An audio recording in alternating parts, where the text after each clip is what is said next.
We'll be looking at some recommendations for sitting at a computer and reading fine print, such as in a dark restaurant when you're trying to read a menu and maybe you forgot your reading glasses.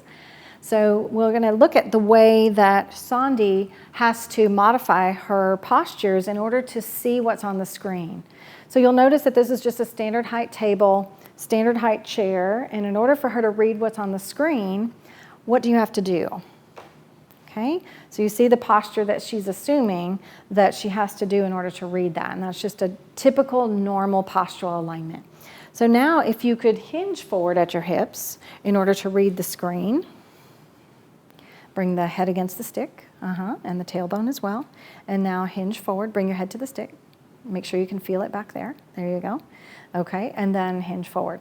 So there's no way that she's going to sit in a restaurant or sit at a computer for hours on end to look like that. Right? But that would be the proper postural alignment, and you wouldn't want to have her be like that for hours on end. So what would be better would be to bring the screen up higher. Don't forget your glasses. So bring the screen up a little bit higher so that she's looking straight on at it. And then if the font is really small, to have a little light. Sometimes they have them on your iPhone or your smartphones, that they have little flashlights that you can illuminate the surface that you're looking at if it's a menu or something like that. Or if it's a computer, there's also ways to make your screen size larger. So those are some of the little tips that you can use to help you with modifying your posture, because you don't realize how your vision affects your postural alignment, because you have to bring your head forward closer to the object.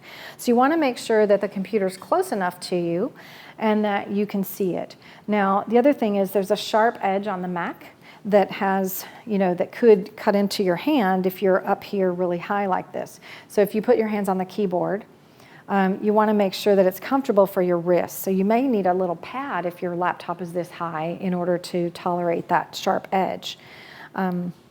So anyway, that's some of the things that you can do to modify for the laptop. A desktop is a little bit easier sometimes because the keyboard is movable and it has pads on it and things like that that you can use.